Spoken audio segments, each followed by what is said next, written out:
ஓம் சாந்தி 21/11/2024 பாபாவின் முரளியின் சுலோகம். வீணானவற்றை முடிப்பதற்கு திடசங்கல்பம் என்ற பட்டினால் உங்கள் உதடுகளை மூடிக்கொள்ளுங்கள். வீணான எண்ணம் என்பது மிக வேகமாக வரும். அது எந்த சந்தர்ப்பத்தில் எந்த நேரத்தில் வரும் என்பதில்லை. சிலருக்கு அது ஒரு சம்ஸ்காரம் அல்லது பழக்கமாக இருக்கின்றது. எல்லா விடயங்களிலுமே நம்பிக்கை இல்லாத ஆட்கள் சந்தேகப்படுவார்கள். அவை சந்தேகம் உருவாகுவதன் மூலம் அல்லது கற்பனை பண்ணுவார்கள், அல்லது எதையும் உடனே எதிர்முகமாக நினைக்கின்ற சுபாவம், அல்லாவிட்டால் மற்றவர்களுடன் போட்டி போடுதல், பொறாமைப்படுதல் அல்லது எந்த ஒரு விகாரத்தினுடைய சுவடு இருந்தாலும் வீணான எண்ணங்கள் வருவதற்கு நிறைய சந்தர்ப்பம் இருக்கின்றது. வீணான எண்ணத்தை நிச்சயமாக நாம் முடிக்க வேண்டுமா? எங்களுக்கு நாடகத்திலே மிகுந்த நம்பிக்கை இருக்க வேண்டும். என்னிலே நம்பிக்கை இருக்க வேண்டும், பாபாவிலே நம்பிக்கை இருக்க வேண்டும், நாடகத்திலே நம்பிக்கை இருக்க வேண்டும். மற்றது நிச்சயமாக நாடகம் என்னும் பொழுது கர்ம தத்துவத்திலும் எனக்கு நம்பிக்கை இருக்க வேண்டும். யாருக்கு தான் வீணான எண்ணத்தை இந்த நிமிடத்திலேயே முடிக்க வேண்டும் என்ற திடசங்கல்பம் இருக்கின்றதோ அவரால் மட்டும்தான் அதை முடிக்க முடியும். நான் முன்னேற்றம் அடைகிறேன் இந்த பிராமண வாழ்க்கையிலே அப்படின்னு சொன்னால், அந்த வீணான எண்ணம் அல்லது இந்த குழப்பம் எனக்கு இவ்வளவு நேரம் எனக்கு இதில் இருக்குது, அது முடிகிறதுக்கு எனக்கு 2 நிமிஷம் எடுக்குதா, 3 நிமிஷம் எடுக்குதா, 4 நிமிஷம் எடுக்குதா, இல்லாவிட்டால் 1 மணித்தேரம் எடுக்குதா, அரை மணித்தேரம் எடுக்குதா, அல்லது ஒரு நாள் எடுக்குதா. சிலர் 4 வருஷத்துக்கு முதல் நடந்த அல்ல 5 வருஷங்களுக்கு முதல் நடந்த சம்பவங்களை கூட என் மனசில் வச்சு கொண்டு இருப்பாங்க.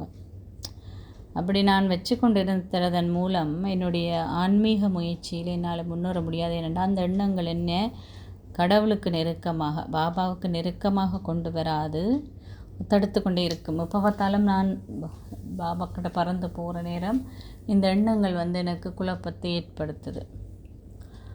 அதால் முதல்ல நான் பாபாவுக்கு நெருக்கமாக வரணும், அவருடைய அன்பை அனுபவம் செய்யணும், அவருடைய அனைத்து சக்திகளை ஆஸ்திகளை நான் அனுபவம் செய்யணும்டா என்னட்ட என்னை தடுத்து கொண்டு இருக்கிற இந்த விடயங்களை நான் முடிக்கணும்.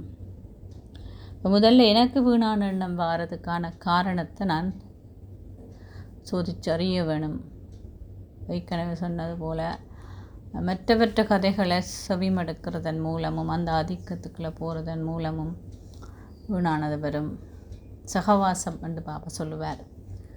நாங்கள் சரியான பாபா மம்மா மாதிரி ஞானி யோகி ஆத்மாக்களுடைய சகவாசம் ஒரு வினாடி காணும் என்னை கலியுகத்துக்குள்ளே இருக்கிறாள். இந்த கலியுகத்தை சகவாசத்துக்குள்ளே என்னை கொண்டு போகிறதுக்கு எனக்கு அதுக்கு ஒரு வினாடி காணும். அதே மாதிரி லௌகீகத்தில் எனக்கு நிறைய பற்று இருக்கு. நான் எங்கே இருக்கிறேன்ன்றது முக்கியம் இல்லை, ஆனால் பற்று எனக்கு இருக்கும் பட்சத்தில் அது என்னுடைய சிந்தனை லௌகீகத்தை நோக்கித்தான் ஒரு அழைச்சி செல்லும். அதனுடைய தாக்கங்கள் எனக்கு அவங்க நடந்து கொள்கிற விடங்கள் அல்லது எனக்கு தாக்கத்தில் ஏற்படுத்துகிறேன்னா அது ஒரு வீணான எண்ணத்தை கொண்டது. இது எனக்கு யாராவது ஒரு நடந்து கொள்கிற விதம் பாதிக்கின்ற அர்த்தம் எனக்கு பற்று இருக்குது. எல்லாத்துலேருந்தும் நான் விலகி இருக்கணும்னு சொன்னால், அதாவது எந்த ஆதிக்கம் எந்த பாதிப்போ எல்லாம் இல்லாமல் இருக்கணும். அதைத்தான் தேவதி என்று பாபா சொல்கிறார். முதல்ல நான் என்னுடைய வார்த்தைகளால் சரி எனக்கு ஒரு வீணானம் வந்துட்டுது அப்படின்னு சொன்னால், ஏதாவது ஒரு விஷயத்தை பற்றி அல்லது ஒரு ஆளை பற்றி என்று நாங்கள் வீணானம் வந்துட்டோன்னு சொன்னால், முதல்ல வார்த்தைகள் அதை போடாமல் இருக்கிறதுக்கு நாங்கள் பழகிக்கொள்ளணும். அதுக்கு தான் வாயை மூடிக்கொள்ளுங்கள்னு சொல்லி பாபா சொல்கிறார். அதை நாங்கள் நடைமுறைப்படுத்தின அல்லது வசனத்தில் நாங்கள் கொண்டு வந்துட்டோம்னு சொல்லும் பொழுது அது எங்களுக்கு பாவக்கணக்கில் போய் சேரப்போகுது, நிறைய பாதிப்பை ஏற்படுத்த போகுது. அதால் முதல்ல சிலர் பகுடிக்கு சில விடயங்களை கதைக்கிறது, வேறு சந்தர்ப்ப சூழ்நிலைகளை புரிஞ்சு கொள்ளாமல் சில விஷயங்களை நினைக்கிறது, மற்றாக்கள் நிலைமை என்னென்னு தெரியாமல் நாங்கள் சிந்திக்கிறது. இப்போ தங்களோட பிரச்சனை பெரிய விஷயமாக நினைப்பாங்க, ஆனால் அவங்களோட நிலைமை என்னென்னு தெரியாமல் பேசுவாங்க. வருது. எல்லாருமே வரிசை கிரமமாக முயற்சியாளராக இருக்கிறாங்க. ஆன்மீகத்தில் வெளி உலகத்தில் அதை விட அவங்களுக்கு எப்போவுமே தங்களோட பிரச்சனையை பற்றி தான் சிந்திச்சு கொடுப்பாங்க. குறுகிய மனப்பாங்கில் தான் சிலர் சிந்திப்பாங்க. பிறந்துபட்டு சிந்திக்கிறதுன்னு சொன்னால் எல்லாருடைய நிலைமைகளையும் தெளிவாக புரிஞ்சு கொண்டு நாங்கள் அப்போ விளங்கி கொண்டு தான் விஷயங்களை நாங்கள் கதைக்கணும். அப்படி தெரியாட்டில் நாங்கள் சந்தர்ப்பங்களை புரிஞ்சு கொள்ளாத சந்தர்ப்பங்களில் பேசாமல் மௌனமாக இருக்கிறது ரொம்ப நல்லது. அதில் தான் இந்த உதாட மூடுறதுக்கு முதல் என்னுடைய சிந்தனை நான் வாயில் வராமல் இருக்கிறதுக்கான பயிற்சியை எடுத்தோடப்பில் நான் எதையுமே சொல்லக்கூடாது. அதுக்கு நான் நிதானித்து சிந்தித்து பார்த்து தான் நான் இந்த விஷயத்தை நான் சொல்கிறது சரியாக பிழையாண்டு 2 மனம். இப்போ இப்படியான சில பயிற்சிகளை எனக்கு கொண்டு இருக்கிறதுக்கு தான் பாபா அடிக்கடி சொல்வார், நீங்கள் ஒரு மணித்தியாலத்துக்கு ஒருக்கா முற்றுப்புள்ளி வைத்து நான் ஒரு சரீரி ஆத்மா பரந்தாமத்தில் பாபாவோட இருக்கிறேன், அவருடைய அந்த சக்திகளை அன்பை அனுபவம் செய்கிறேன் என்ற பயிற்சியையும் நான் நடந்த சரீரத்தில் என்னுடைய கடமைகளை செய்யும் பொழுது நான் ஒரு தேவதை ஆத்மா, இந்த எல்லா செயற்பாடு கதைக்கிறேன், எல்லா விடயங்களையும் ஈடுபடுறேன், ஆனால் அதனுடைய பாதிப்பு எனக்கு ஏற்படுதில்லை, நான் அந்த ஆதிக்கத்திலேருந்து விடுபட்டு இருக்கிற ஒரு தேவதை. இந்த மாதிரியான பயிற்சி நான் நடைமுறைப்படுத்தணும்.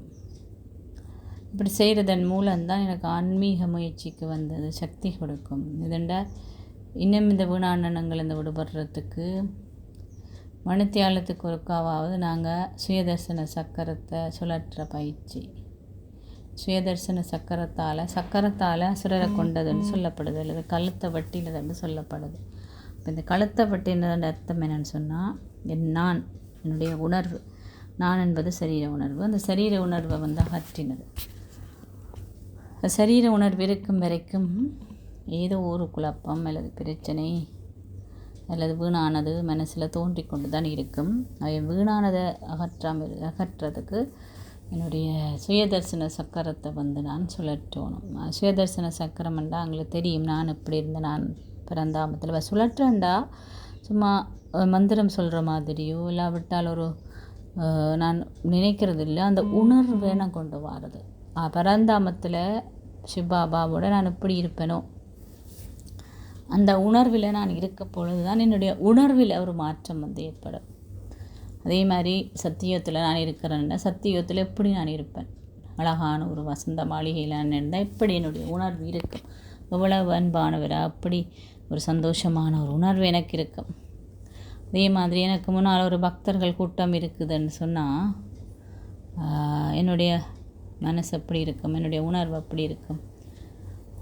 அந்த மாதிரி அவங்களுக்கு கருணையாக நான் ஆசீர்வாதங்களை கொடுக்குற ஒரு உணர்வு எனக்கு இருக்குது. உலகத்தில் இப்போ சூழல் ரொம்ப மோசமான நிலையில் இருக்குது, இயற்கையின் சீற்றங்கள் எல்லாம் ரொம்ப மோசமாக இருக்குது. அப்போ பக்தர்கள் எப்படியெல்லாம் வேண்டுவாங்க, இதெல்லாம் நான் உணர்வு பூர்வமாக உணர்கிறேன். அதே மாதிரி பிராமணனாக இருந்து கொண்டு உலகத்துக்கு எப்படி நான் உதவி செய்கிறேன், இப்போ உலகத்துக்கு தேவை அதுதான். அவை இந்த பொறுப்புணர்ச்சியோடு நான் அதை நினைவு செய்கிறேனா, அப்படியெல்லாம் நினைக்கும் பொழுது இயல்பாகவே எனக்கு வீணானதுக்கான நேரமே இல்லை. வீணானதை பற்றி சிந்திக்கிறதுக்கு எனக்கு உண்மையாக நேரமே இருக்காது, அதுதான் நேரம் ஒதுக்க வேண்டிய அவசியமும் இருக்காது. இப்போ முதல்ல வீணானது வாயில் வராமல் நாங்கள் வாய் மூடிக்கொள்ளணும், கதைக்கக்கூடாது, பரப்பக்கூடாது, இல்லை சிந்திக்கிறத சரியாக பிழையா என்பதை பற்றி முதல்ல நான் வைக்கணும். அது பிறகு தான் நான் இந்த எண்ணங்களை நடைமுறைப்படுத்தணும். இப்போ பிரயோசனமான எனக்கு மற்றவருக்கும் பிரயோசனமான எண்ணங்களை மட்டும்தான் நான் நடைமுறைப்படுத்தணும், மற்ற விடயங்களை நடைமுறைப்படுத்தக்கூடாது. அப்போ அப்பண்டு எங்களுக்கு அதை சொல்கிற அல்லது கருத்தை தெரிவிக்கிற அல்லது செய்கிற ஒரு சந்தர்ப்பத்திலிருந்து நான் என்ன நிப்பாட்டணும்னு சொன்னால் முதல்ல நான் இந்த மாதிரி பயிற்சிகளை செய்து மற்றது நான் கதை கேட்க இது நன்மை செய்தா துன்பம் கொடுக்குமான்லாம் யோசிக்கணும். இப்போ அதே மாதிரி மனசில் இதெல்லாம் அழுக்களை நிறைய இருந்தால் வாயில் வரத்தான் பார்க்கும். அதை நாங்கள் நினைக்கிறது, பார்க்குறது, கேட்குறது இல்லைங்கிற வாயில் வெளியில் வருது.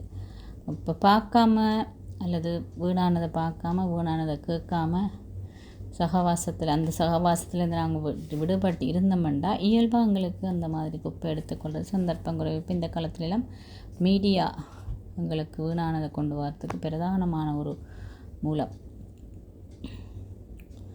அது முரளி கருத்து என்னென்று கேட்கும் பொழுது காலையில் படித்த முரளி 3 மணித்தேலம் கழித்து கேட்டால் தெரியாது. ஆனால் என்ன செய்தி யாரும் செய்தி கேட்குறாக்கலண்டா என்ன செய்தின்னு கேட்டாண்டா அப்பட நாங்கள் சொல்கிறோம். அப்போ இவ்வளோ தூரம் எங்களுக்கு வீணானது ஆதிக்கப்படுத்துன்னு பாருங்க. அதனால தான் நாங்கள் இதில் விடுபடணும்னு சொன்னால் முதல்ல இந்த சகவாசங்களை எங்களை காப்பாற்றி கொண்டு எப்பயுமே ஆன்மீக சகவாசம், ஞானத்தின் சகவாசம், இந்த கருத்துக்கள் இதுகள் அடிக்கடி நினைச்சு பார்த்தா இயல்பாக எங்களுடைய சரீர உணர்வு உருகி போயிடும். இப்போ நாங்கள் வீணானதுலேருந்து விடுபடலாம்.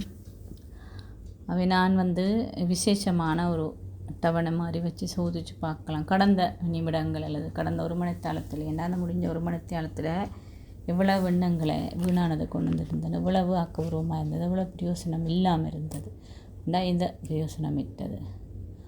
அப்படி சோதித்து பார்க்குறதன் மூலம் சின்ன சின்ன விஷயங்கள் தான் இதெல்லாம், ஆனால் செய்கிறதன் மூலம் இதில் எங்களால் வெற்றி அடைய முடியும்.